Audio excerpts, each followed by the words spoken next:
Hello there, this is Redjoy, and this is going to be a new look at Shamans, Sorcerers, and Dragon Disciples for Baldur's Gate Enhanced Edition. So there are a few different ways that spellcasters work in Baldur's Gate Enhanced Edition. Actually, really, there's three big ways that spellcasters work in Baldur's Gate Enhanced Edition, and the Sorcerer and the Shaman incorporate one particular way of casting spells from memory compared to other casters. So today we're going to be looking at these two classes, the Shaman and the Sorcerer, as well as the Sorcerer kit of the Dragon Disciple, to see how they cast spells compared to either a Druid or Cleric or a Wizard or a Bard.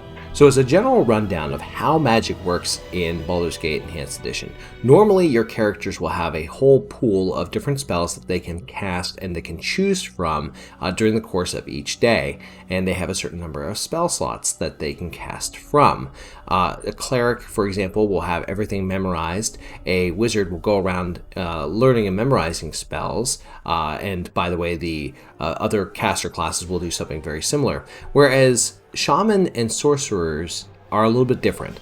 Every single level are going to be able to choose new spells that they can cast on command.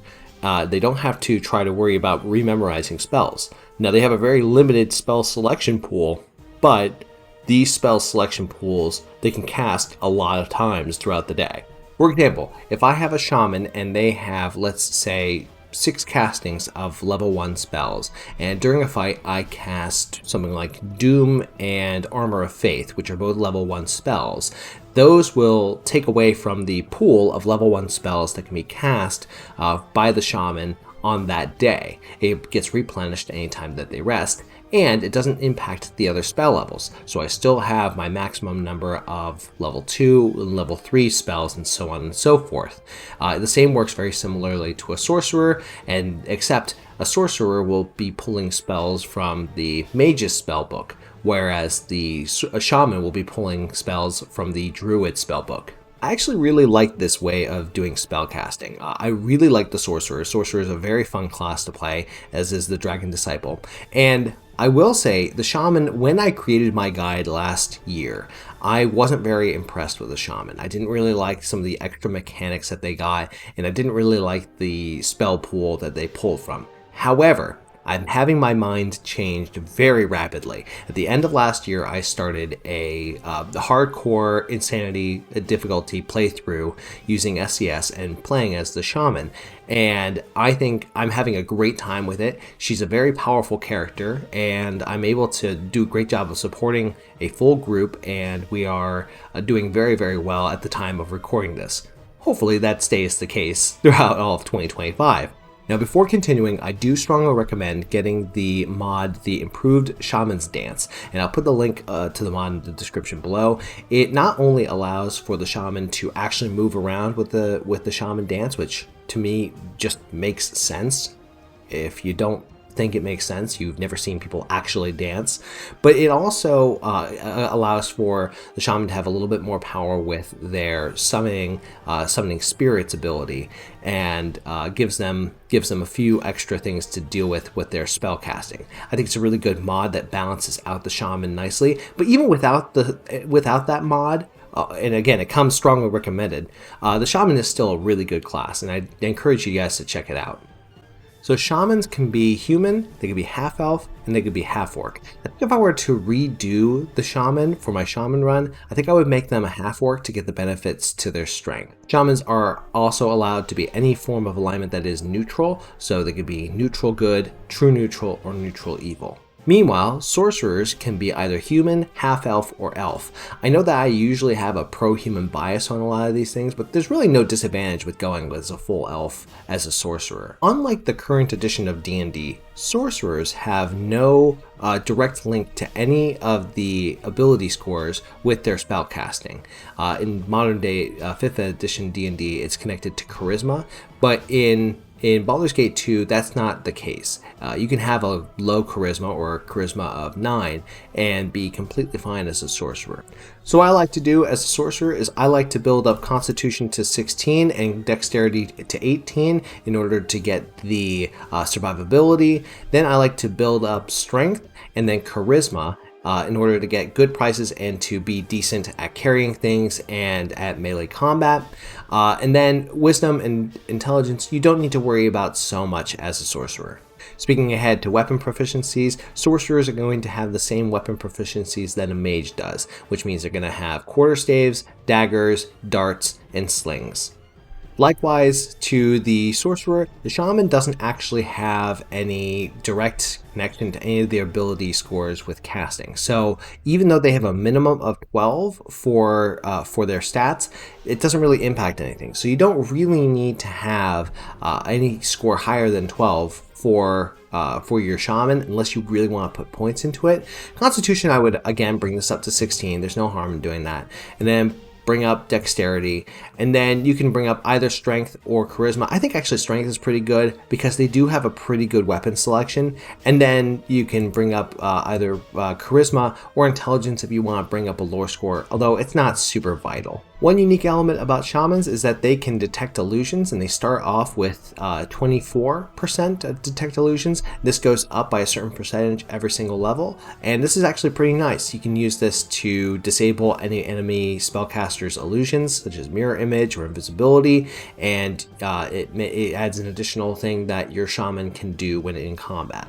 So shamans can put 1 point into any of the weapons, such as dagger, axe, club, spear, quarterstaff, shortbow, darts, or slings.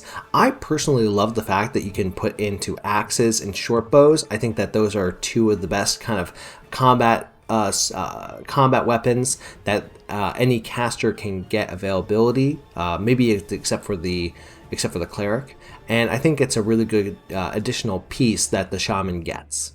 For example, if you end up creating a neutral good shaman and you put points into axes, you can start Baldur's Gate 2 with Edge, which gives them a huge bonus against the undead throughout a lot of the game. It's actually a very good combination.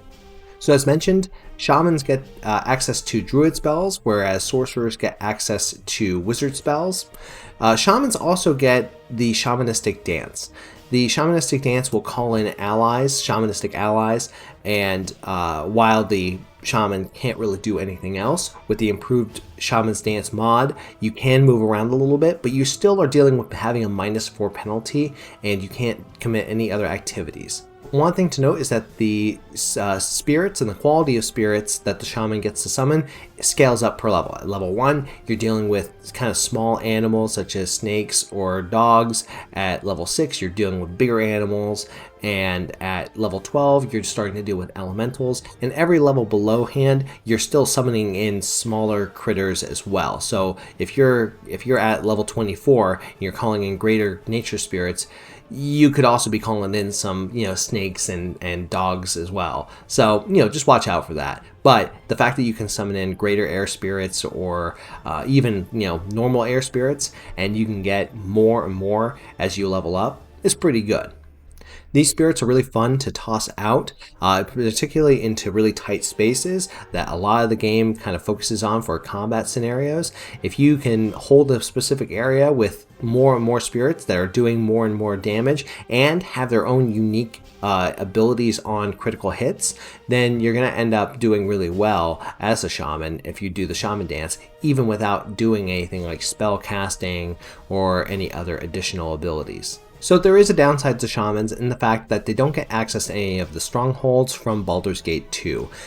This can be unfortunate, but there are mods out there that allow for any character to access any of the strongholds. For example, I think you can access like the Dearnese Keep even if you're a wizard, or you can do the Thieves Guild even if you're a fighter. And there's a mod that allows for you to do that. So you can kind of skirt around that with mods, but in the base game, you can't really do that. And the strongholds do allow for you to get access to some interesting items, experience, and cash. And that is a little bit of a drag.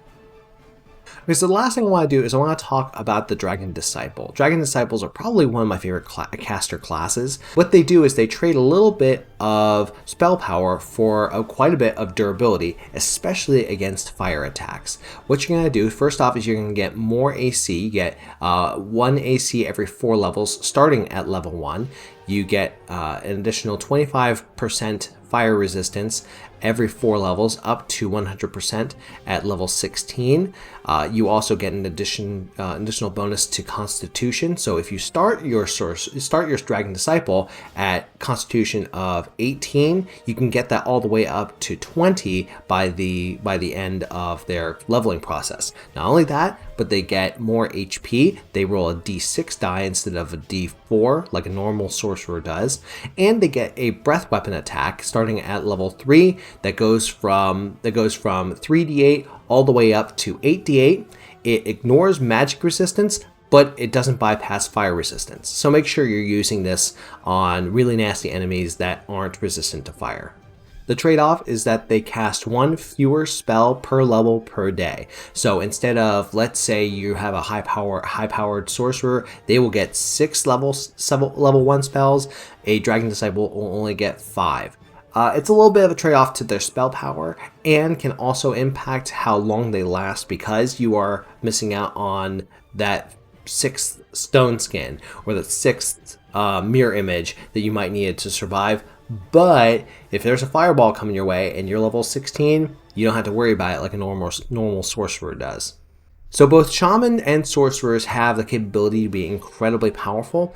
As a word of warning though, is that spell choice is very important at each level. You don't have the capability to go back and reselect spells. You want to make sure you're choosing spells the first time that will carry you through the rest of the game, even if it might not be useful at that particular moment. I use Sorcerers as an example. You want to pick up a spell like Blindness or Spook or Magic Missile early on, even if they're not going to be as powerful at level 1 compared to other spells like Sleep that will be very powerful at the beginning of the game, but will have limitations later on in the game. You don't want to be stuck with a spell that basically is completely useless in your spell book. So you want to pick spells that will scale up along with your character and increase in the amount of power as your character increases. If you manage to do that and you pick really good spells, you're going to have a very, very powerful character by the time you reach Throne of Bhaal.